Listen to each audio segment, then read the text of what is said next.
আমার নবী উপরের দিকে তাকায় কান্দে। হঠাৎ করে জিবরিল আমার নবীর কানের মধ্যে মুখটা লাগাইয়া ডাক দেয়, পয়গম্বর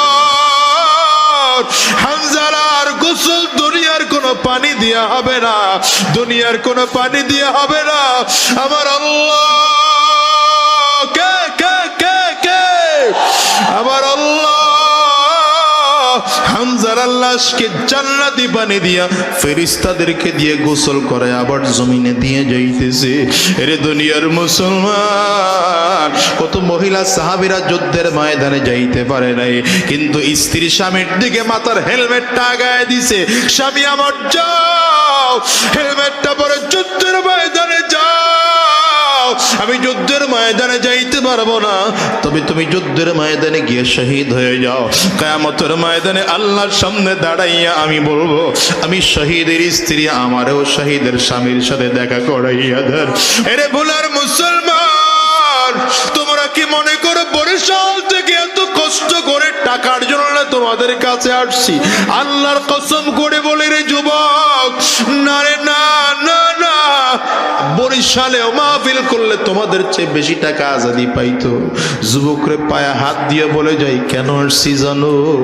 আমার একটা কথায় যদি একজন মানুষের দিলটা নরম হয়, আমার একটু কথায় যদি একজন মানুষের চোখের পানি বের হয়, আমার একটু কথায় যদি আজকের এই মাহফিল থেকে একজন নামাজি যুবক বের হয়, আমার এই মা ওয়া কথায় যদি একজন যুবকের মুখে দাঁড়িয়ে আসে, খোদার কসম বুকে হাত লাগায় বলে আমি আমার নাজাতের ওসিলা এটারই মনে করি।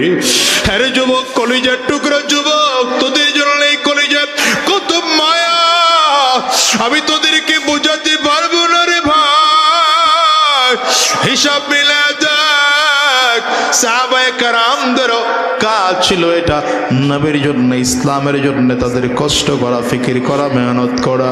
আমার নবী ডাক দেয়, কে কে যুদ্ধের ময়দানে যাইবা কাতার করে দাঁড়াইয়া যাও। ওরে সাহাবায়ে কেরামদের মত মুহাব্বত এখন থেকে আমার নবীর করতে আরম্ভ করো। কলিজার সব নেতার মায়া বের করে দাও কলিজার থেকে, কলিজার মধ্যে আমার নবীর মায়া ঢুকাও, কলিজার মধ্যে আল্লাহর মায়া ঢুকাও, কলিজাটার মধ্যে কোরআনের মুহাব্বত ঢুকাও, এই কলিজার মধ্যে হাদিসের মুহাব্বত ঢুকাও, কলিজার মধ্যে আল্লাহর দ্বীনের মুহাব্বত ঢুকাও। ওই যে নবী আমার ডাক দেয়া কয়, যুদ্ধের ময়দানে কে কে যাইবা কাতার করে দাঁড়া যাও। সব সাহাবায়ে কেরাম কাতার করে দাঁড়ায় গেছে। একজন মহিলা পর্দার আড়ালে এসে ডাক দেয়, পয়গম্বর আমার এই ছোট্ট বাচ্চাটার আপনি যুদ্ধের ময়দানে নিয়ে যান। নবী আমার তাকে দেখে, বাচ্চাটার মাত্র বয়স 2-2.5 মাস 3 মাস বয়স। আমার নবী ডাক দেয়, মা গো, আমি ছোট্ট বাচ্চাকে দেখে কি করব যুদ্ধের ময়দানে? যুদ্ধের ময়দানে যাওয়ার জন্য একজন সুঠামদার একজন পুরুষ দরকার, শক্তিশালী পুরুষ দরকার। বাচ্চাটারে আমি যুদ্ধের ময়দানে নিয়ে কি করব? মহিলা পর্দার আড়ালে দাঁড়ায় দাঁড়ায় কান্না করে আর ডাক দেয়, নবী আমার, আমি মহিলা মানুষ, যুদ্ধের ময়দানে যাওয়ার পারমিশন আমার নাই, আমার বড় কোনো ভাই নাই আপনার সাথে যুদ্ধের ময়দানে পাঠাবো, আমার বাবা নাই আপনার সাথে যুদ্ধের ময়দানে পাঠাবো, আমার বড় কোনো সন্তান নাই আপনার সাথে যুদ্ধের ময়দানে পাঠাবো, আমার স্বামীও নাই, গত যুদ্ধে আপনার কাছে আপনার সাথে গিয়া শহীদ হয়ে গেছে। নবী আমি মহিলা মানুষ, যুদ্ধের ময়দানে যাইতে পারবো না, আমার এই ছোট্ট বাচ্চাটারে আপনি নিয়ে যান, কারণ কাফির মুশরিকরা যদি আপনারা লক্ষ্য করে তীর মারে, আমি মহিলা মানুষ সহ্য করতে পারবো না, আমার এই বাচ্চাটাকে নিয়ে যাবেন। যুদ্ধের ময়দানে যদি কোনো কাফিররা আপনারা লক্ষ্য করে তীর মারে, আমার এই বাচ্চাটাকে তীরের সামনে ধরবে, বাচ্চাটার গায়ে তীর লাগবে। আপনার গায়ে যেন তীর না লাগে, এটাকে বলে আশিক রাসূল। মুহাব্বত কারে বলে জানো? এরে দুনিয়ার মুসলমান, বদরের যুদ্ধ যখন আরম্ভ হয়ে গেল, পয়গম্বর আরবি সাল্লাল্লাহু আলাইহি ওয়াসাল্লাম হঠাৎ করে ডাক দিয়ে সাহাবায়ে কেরামদেরকে, আমার সাহাবায়ে কেরাম শহীদদের লাশ একত্রিত কর। সাহাবায়ে কেরাম খুব খোঁজাখুঁজি কইরা হঠাৎ করে খুব খোঁজাখুঁজি করে 68টা লাশ বের করেছে। আমার নবীর কাছে এসে ডাক দেয়, পয়গম্বর আপনার 68 সাহাবীর লাশ আমরা বের করেছি, সেরা শহীদ হয়ে গেছে যুদ্ধের ময়দানে।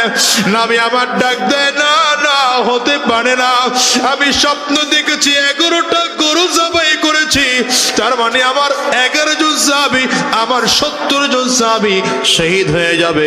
আমি তো 70টা গরু জবাই করার স্বপ্ন দেখছি, আরো 2 জন শহীদ আমার সাহাবী আছে, খুঁজে বের করো তারা কই আছে। সাহাবায়ে কেরাম খুঁজে পায় না, কোথাও পায় না। হঠাৎ করে তাকায় দেখে পাহাড়ের কিনারায় গিয়া আহারে একজন সাহাবীর মাথাটা আলাদা হয়ে আছে,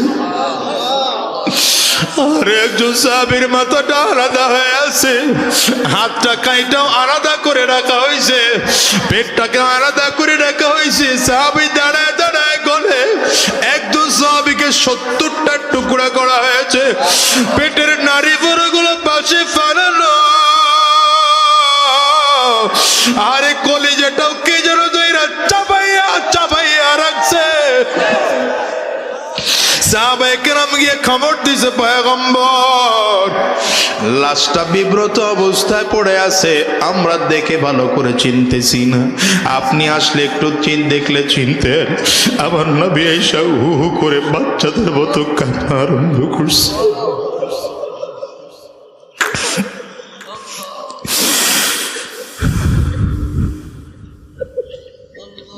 ডাক দিয়ে কয়, সাহাবীরা তোরা আমার চাচার লাশটারেও চিন না, এটা তো আমার চাচা হামজার লাশ, এটা আর কারো লাশ নয়, এটা আমার চাচা হামজার লাশ। দুনিয়ার মুসলমান, লম্বা কথা। আমার নবী বলেন এবার কত হলো, বলে 69 জন হলো। নবী আমার ডাক দেয়, আরো একজনের লাশ অবশ্যই আছে, আরো একজনের লাশ আছে, খুঁজে বের করো। সাহাবায়ে কেরাম পাগলের মতো করে খুঁজতেছেন আরো একজন শহীদ কে হয়েছে। হঠাৎ করেই দেখি পাহাড়ের কিনারা থেকে একজন মহিলা লাল কাপড় উড়াইতেছে। পয়গম্বর পয়গম্বর আপনি সাহাবায়ে কেরাম শহীদ হয়েছে, শহীদ হওয়ার আগে আগে আমার কথাটা একটু শুনে নেন, তাদেরকে দাফন দিবেন, আমার কথাটা একটু শুনে নেন। পয়গম্বর বলেন, মহিলা কি বলবা, তুমি কে, তুমি তোমার পরিচয় কি?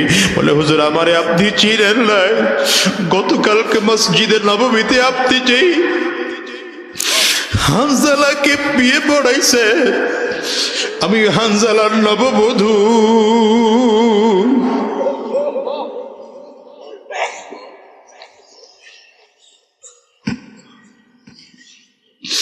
এই যুবক রে, আমি তোর পায়ে ধরি ভাই, কোন রাস্তায় তুই চলো আমারে বল।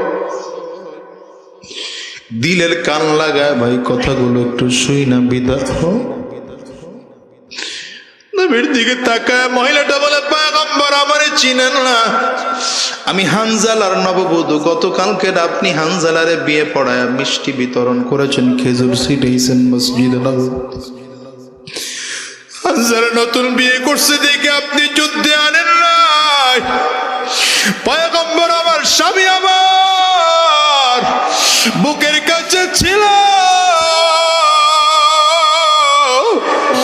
আজকে আমাদের বাসর রাত ছিল, আমরা স্বামী আর স্ত্রী জীবনের সবচেয়ে সুখের রাত কাটাইতেছিলাম। হঠাৎ করে কোন বাতাস থেকে যেন আমার স্বামীর কানে আওয়াজ এসে গেছে, নবী আর দুনিয়ায় নাই, নবী আর দুনিয়ায় নাই। এলানটা হতে দেরি আমার স্বামী আমার বুকের উপর থেকে ওইটা দৌড় দিতে আরম্ভ করছে। আমি পিছন দিক দিয়ে টাইনে ধরছে, স্বামী যাইও না, স্বামী যাইও না। আপনার সাহাবী হানজালা ডাক দেয়, প্রাণের স্ত্রী আমার, বাধা দিও না, বাধা দিও না, আমার নবী দুনিয়ায় না, এই জীবন রাইকার কি করবো, লাভ নাই। কিয়ামতের ময়দানে যদি দেখা হয় তাইলে হতে পারে দুনিয়ায় আর দেখা হওয়ার তোমার সাথে সম্ভাবনা নাই। আমি দাঁড়ায় গেলাম, স্বামী একটু দাঁড়াও, তোমার ওমরে গোসল ফরজ হইছে, আমি এক বালতি পানি এনে দেই, গোসল করে যাও। আমার স্বামী হানজালা বলছে, প্রাণের স্ত্রী আমার, বাধা দিস না, সময় নাই, যুদ্ধের ময়দানে এক্ষুনি যাওয়া লাগবে। আমার স্বামী গোসল করতে পারে না, দৌড়ায় চলে আসছে। আমি খবর পাইছি আমার স্বামী বুঝি শহীদ হয়ে গেছে। আমার নবী ডাক দেয়, হানজালা লাশটা কই খবর লও। সব সাহাবীরা পাগলের মতো খোঁজে, না হানজালা রাদিয়াল্লাহু আনহুর লাশ খুঁজে পাওয়া যায় না। হঠাৎ করে আমার নবী তাকায় দেখেন আসমান থেকে ফেরেশতারা হানজালা রাদিয়াল্লাহু আনহুর লাশ নিয়ে নামতেছে। হানজালা রাদিয়াল্লাহু আনহুর শরীর থেকে তাজা পানিগুলো দাঁড়িয়ে বেয়ে বেয়ে শরীরটা বেয়ে টপ টপ টপ টপ করে জমিনের মধ্যে পড়তেছে। আমার নবী উপরের দিকে তাকায় কান্দে। হঠাৎ করে জিবরিল আমার নবীর কানের মধ্যে মুখটা লাগাইয়া ডাক দেয়, পয়গম্বর, হানজালার গোসল দুনিয়ার কোনো পানি দিয়া হবে না, দুনিয়ার কোনো পানি দিয়া হবে না। আমার আল্লাহ কে কে কে কে আমার আল্লাহ হানজালার লাশকে জান্নাতি পানি দিয়া ফেরেশতাদেরকে দিয়ে গোসল করে আবার জমিনে দিয়ে যাইতেছে। এরে দুনিয়ার মুসলমান, কত মহিলা সাহাবীরা যুদ্ধের ময়দানে যাইতে পারে নাই, কিন্তু স্ত্রী স্বামীর দিকে মাথার হেলমেটটা আগায় দিছে, স্বামী আমার যাও, হেলমেটটা পরে যুদ্ধের ময়দানে যাও। আমি যুদ্ধের ময়দানে যাইতে পারবো না, তবে তুমি যুদ্ধের ময়দানে গিয়ে শহীদ হয়ে যাও। কিয়ামতের ময়দানে আল্লাহর সামনে দাঁড়াইয়া আমি বলবো, আমি শহীদের স্ত্রী, আমারও শহীদের স্বামীর সাথে দেখা করাইয়া দেন। মা তরবারিটার সুন্দর করে প্রস্তুত কইরা সন্তানের সামনে এনে দিছে, যারে বাবা যুদ্ধের ময়দানে যা। আমি মহিলা মানুষ, যুদ্ধের ময়দানে আমি যাইতে পারবো না, তবে তুই গিয়ে যুদ্ধের ময়দানে শহীদ হয়ে যাবি। কিয়ামতের ময়দানে আল্লাহর সামনে দাঁড়াইয়া আমি বলবো, আমি শহীদের মা। বোন আগায় দিছে যুদ্ধের পোশাকটা এনে ভাইয়ের শরীরে পড়াইয়া দিছে, ভাই যাও যাও যাও, যুদ্ধের ময়দানে যাও, দেরি কইরো না, তাড়াতাড়ি করে যাও। আমি মহিলা মানুষ, যুদ্ধের ময়দানে যাইতে পারবো না। কিয়ামতের ময়দানে আল্লাহর সামনে দাঁড়াইয়া বলবো, আল্লাহ আমি শহীদের বোন, আমার ভাইয়ের সাথে আমার একটু দেখা করার সুযোগ করে দাও। এরে দুনিয়ার কলিজার টুকরা যুবক, কোন জীবনের মায়া করো, কোন সম্পদের মায়া করো, কোন ক্ষমতার মায়া করো, সব বাদ দাও। আমার নবী কয়, লা ইউমিনু আহাদুকুম হাত্তা আকুনা আহাব্বা ইলাইহি মিন ওয়ালিদিহি ওয়া ওয়ালাদিহি ওয়ান নাসি আজমাইন। আমার নবী কয়, যতক্ষণ পর্যন্ত তোমার নিজের বাবার চেয়ে, মায়ের চেয়ে, সন্তানের চেয়ে, পরিবারের চেয়ে, এমনকি নিজের জীবনের চেয়ে যতক্ষণ পর্যন্ত আমি নবীকে বেশি ভালোবাসা দিতে না পারবা, ততক্ষণ পর্যন্ত পাক্কা ইমানদার হওয়া যাবে না। আমার নবী বদরের যায় যুদ্ধের ময়দানে বললেন, কে কে যাইবা, কাতার করে দাঁড়াইয়া যাও। কত সাহাবীরা দাঁড়ায় গেছেন, এর মধ্যে হযরতে উকবা রাদিয়াল্লাহু আনহু দাঁড়াইছেন। হযরতে উকবার একজন ছোট্ট বাচ্চা ছিল, নাম তার বশীর। মাত্র 7 বছর 8 বছরের বাচ্চা বশীর। এই বশীরকে কারো কাছে রেখেও যান নাই, দায়িত্ব দিয়ে যান নাই, যুদ্ধের ময়দানে চলে গেছেন উকবা রাদিয়াল্লাহু আনহু। যুদ্ধের ময়দানে গিয়ে যুদ্ধ করতে করতে আল্লাহর জান্নাতে শহীদ হয়ে চলে গেছে। এদিকে বাচ্চা মানুষ বশীর সন্ধ্যার পরে খেলাধুলা শেষ করে এসে বাবার দরবারে বাবারে খুঁজে, না না আব্বুরে খুঁজে পাওয়া যায় না, ঘরেও খুঁজে পাওয়া যায় না। লোকজনরে জিজ্ঞাসা করে, আমার আব্বু কই? লোকজন জবাব দেয়, তোর আব্বু তো মদিনায় নাই, নবীর সাথে যুদ্ধের ময়দানে চলে গেছে।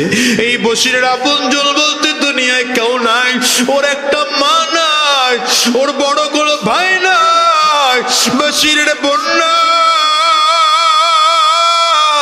বড় আত্মীয় স্বজন বলতে দুনিয়ায় কেউ নাই। কার কাছে ঘুমাবে? মসজিদে নববীর বারান্দায় বাচ্চা মানুষটা ঘুমায়। মানুষ খানা দিলে খায়, মানুষ খানা না দিলে না খায়। ফজরের নামাজ হয়ে গেলে সারাদিন মদিনার গলির মধ্যে দাঁড়াইয়া থাকে, আব্বু কখন যুদ্ধের ময়দান থেকে ফিরবে, কারণ তার তো কেউ নাই। হঠাৎ করে একদিন দুই দিন যায় না, না সাহাবায়ে কেরামদের কাফেলা মদিনায় ফিরে না। হঠাৎ করে একদিন তাকায় দেখতেছেন যুদ্ধের কাফেলা মদিনার দিকে ফিরতেছে। সব সাহাবীদের চোখে পানি, কোন সাহাবীদের রক্তের দাগ, কেউ অঙ্গহীন হয়ে আছে। আবার অনেক পরিচিত সাহাবীদেরকেই দেখা যায় না। এরে মুসলমান, বশির বাচ্চা মানুষ সাহাবায়ে কেরামদের ফাঁকে ফাঁকে দৌড়ায়, নিজের আব্বুরে খুঁজে না, না আব্বুরে খুঁজা পায় না, বাবারে খুঁজা পায় না। নবী যাইসা মসজিদ নববীর মধ্যে বসে পড়ছে। সব সাহাবীরা মসজিদ নববীতে বসা। বশির সাহাবায়ে কেরামদেরকে ফাঁকা করে করে আমার নবীর সামনে দাঁড়াইয়া আস্তে করে ডাক দেয়, নবী আমার। আমি সবাই রুদু দেখে আমার আব্বু কো।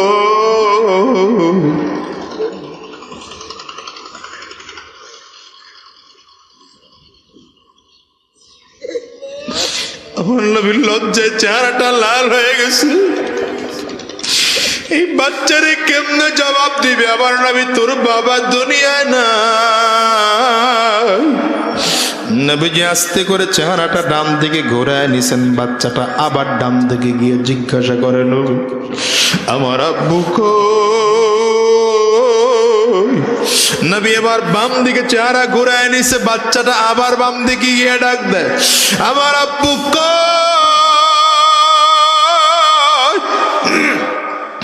আমার নবী এবার নিজের আর কন্ট্রোল রাখতে পারে না। আমার নবী বসার থেকে দাঁড়াইয়া আসমানের দিকে মাথা উঁচু করে ডাক দিছে, আল্লাহ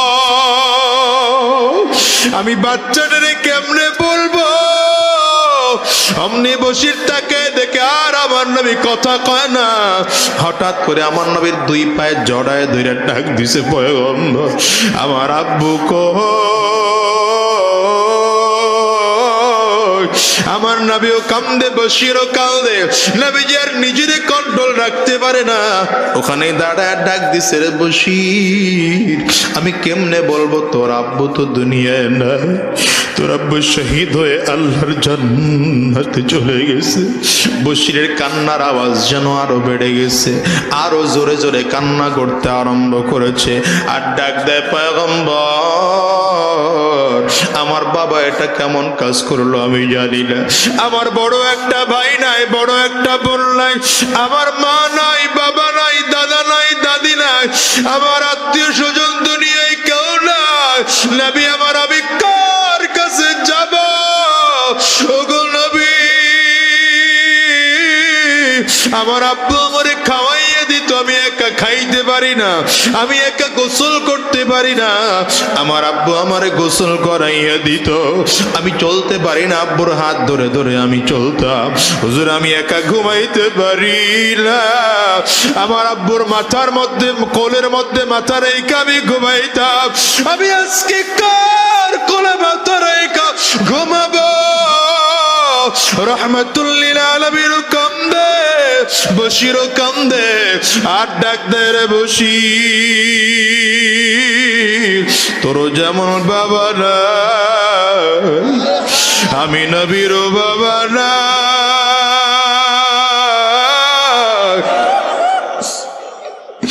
আমি নবীও কিন্তু ছোটবেলায় বাবা হারাইছি, জন্মের আগে বাবা হারাইছি, ছোটবেলায় মা হারাইছি। আমার নবীও বড় ইয়তীম।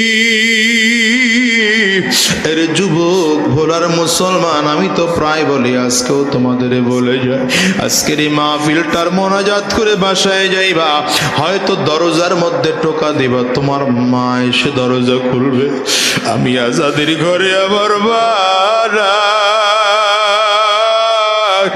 আজকে 16টা বছর হয়ে গেল, আমি দরজাটার মধ্যে টোকা দিলে আমার মা দরজা খুলবে না।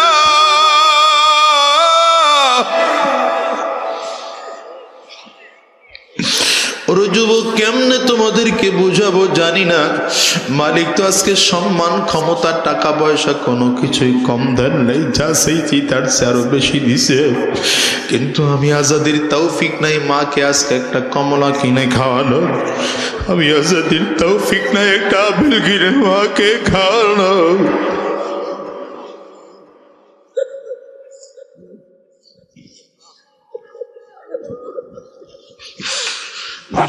আমি তোরে কেমনে বুঝাবো জানি না। আজকের এই মজলিসের মধ্যে যদি কেউ মাহারা মানুষ থাকে তার কাছে জিজ্ঞাসা করো, কেউ যদি বাবাহারা মানুষ থাকে তারে জিজ্ঞাসা করো মাহারা মানুষগুলোর অন্তরে কত ব্যথা, বাবাহারা মানুষগুলোর কলিজার মধ্যে কতটা ব্যথা। যুবকরে যার ঘরে মা আছে, যার ঘরে বাবা আছে, তারে কোনোদিন বুঝানো যাবে না।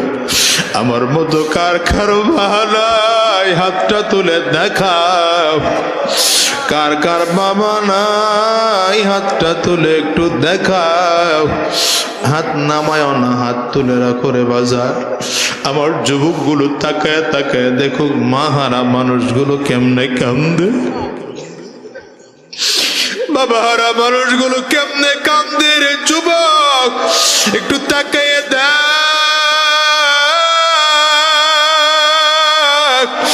এই মাহারা মানুষগুলো ময়দানে কান্দে, বাবাহারা মানুষগুলো কান্দে, স্টেজের আলেম গুলোও কান্দে।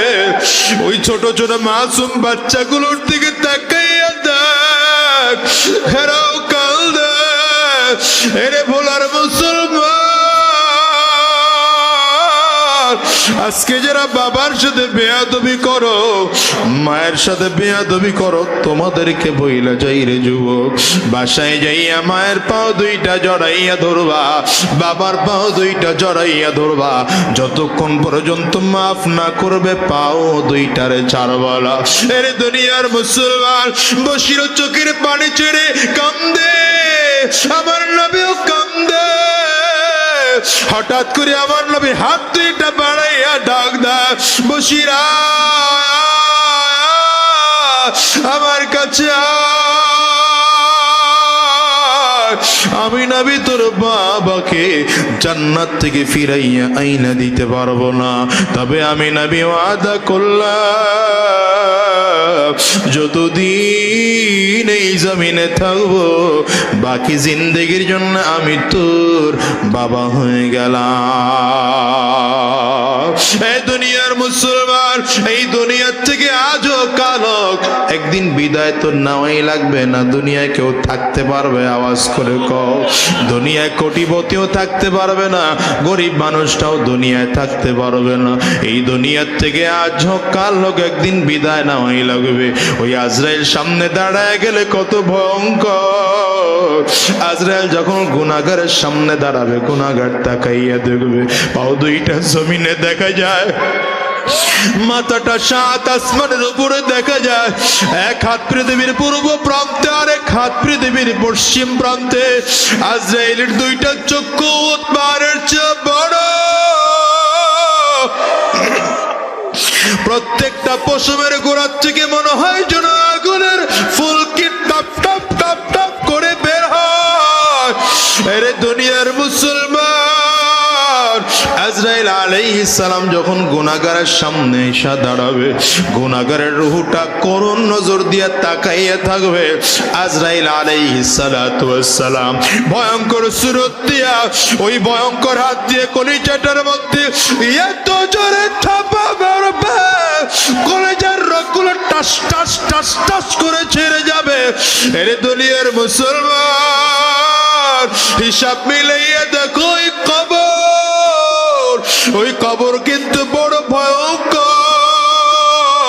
ওই কবরের সাথীও নাই, বাতিও নাই, বাড়িও নাই, গাড়িও নাই। ওই কবর বারবার করে ডাক দেয়, আনা বাইতুল জাল্লাম, আনা বাইতুল ওয়াদা। আমি বড় একা একের ঘর, আমি বড় অন্ধকার ঘর। আমার কাছে সাথীও নাই, বাতিও নাই, আমি শুধু চিনি আমল। কবর বারে ভালো আমল করে যদি আসতে পারো, আমি কবর ভালো আচরণ করব।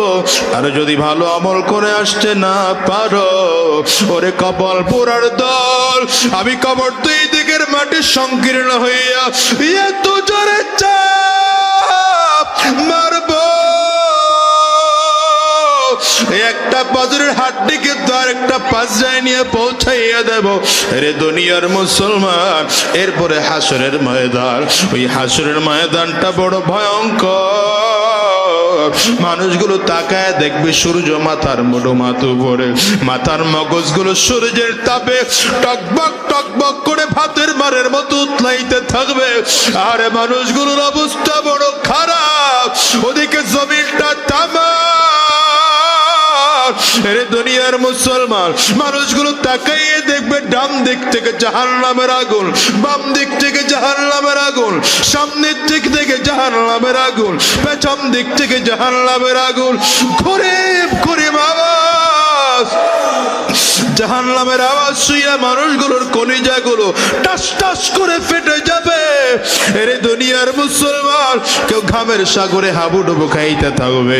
কারো কোমর পর্যন্ত ঘাম, কারো হাঁটু পর্যন্ত ঘাম, কারো টাকনো ঘিরা পর্যন্ত ঘাম। ওদিকে আবার মালিক জালালিয়াত জব্বারিয়াত আর কাহারিয়াতের কণ্ঠে ডাক দেয়, লিমানিল মুলকুল ইয়াউম, আজকের দিনের বাদশাহী কার? সেদিন মালিকের সামনে দাঁড়াইয়া বান্দা কথা বলতে পারবে না। আমার মালিক নিজেই বলবেন, লিল্লাহিল ওয়াহিদিল কাহ্হার, আজকের দিনের বাদশা হলাম একমাত্র আমি আল্লাহ। এর দুনিয়ার মুসলমান, হিসাব মিলায়া দেখো, ওই কিয়ামতের ময়দানে আল্লাহর একদল বান্দা থাকবে। কোথায় হাসর, কোথায় মিজান, কোথায় পুলসিরাত, এদের কোনো খবর নাই। এরা পুরো ময়দানে দৌড়ায় আর চিল্লায় আর ডাক দেয়, আমার মালিক কই, আমার মালিক কই, আমার আল্লাহ কই। ওদিকে গুনাহগারদের অবস্থা বড় খারাপ, কিন্তু একদল ইমানদার চিল্লায় আর দৌড়ায় আর ডাক দেয়, আমার মালিক কই। চিল্লাইয়া চিল্লাইয়া বিশ্রাম করার জন্য আমার আল্লাহর আরশের পায়ের মধ্যে ট্যাক লাগাইয়া একটু বিশ্রাম করবে। আমার আল্লাহ তাআলা বলবে, ও ফেরেশতারা, এতক্ষণ যেই বান্দাগুলো চিল্লাইতেছিল ওরা কোথায়?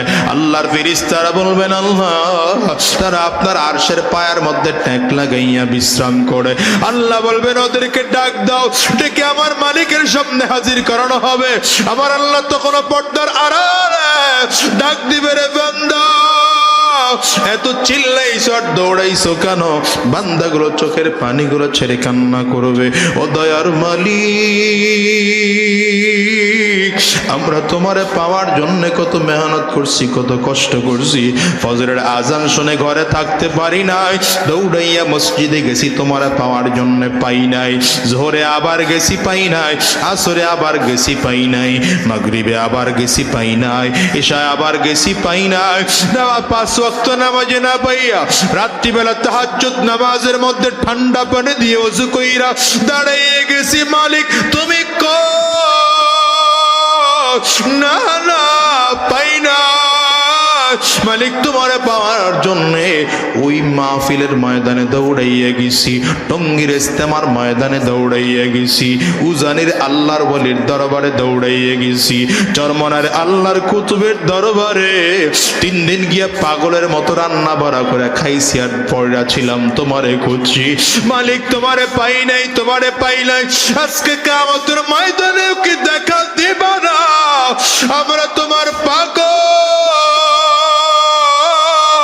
বান্দাগুলো যখন এভাবে চিল্লাবে আর দৌড়াবে আর কান্না করতে থাকবে, আমার মালিক ডাক দিয়ে বলবে, ফেরেশতারা তাড়াতাড়ি কর, আমি আল্লাহর নূরের পর্দাগুলো সরাইয়া দে। আল্লাহ বলার সাথে সাথে ফেরেশতারা নূরের পর্দাগুলো টাস টাস টাস টাস টাস টাস করে সরাইয়া দিবে। আল্লাহর ফেরেশতারা সরাইয়া দিলে আমার মালিকের দিকে বান্দা তাকাইয়া থাকবে। এক নজরে 70,000 বছর চলে যাবে, বান্দা চোখের পলক পর্যন্ত ফেলবে না। ওরে দুনিয়ার মুসলমান, পাগল হও তো আল্লাহর পাগল হইবা। আঙ্গুলটা উঁচা করে চিল্লা বড়, পাগল হব কার? আরো জোরে কাও কার? চিল্লা কাও কার?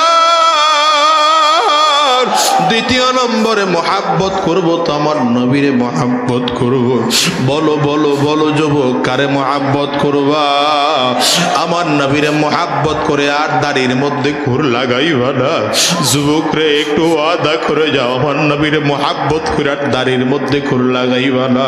আমার নবীরে মহাব্বত করে মাথার মধ্যে টুপি আর কোনোদিন ছাড়বা না। আমার নবীরে মহাব্বত করে সুন্নতি পোশাক পরবা। আমার নবীরে মহাব্বত করে আর সুদের ব্যবসা করবে না রে ভাই। আমার নবীরে মহাব্বত করে আর ঘুষের ব্যবসা করবা না। আমার আল্লাহকে মহাব্বত করে নামাজ আদায় করবা। আমার মালিকরে মহাব্বত করে দ্বীনের রাস্তায় চলবা। সবকিছু বাদ দাও, নবীর মহাব্বত, আল্লাহর মহাব্বত কলিজায় ঢুকাইয়া দিন অনুযায়ী, ইসলাম অনুযায়ী জীবনটারে চালাবো। কারা কারা তৈয়ার? দুইটা হাত তুলে আমার আল্লাহরে দেখা।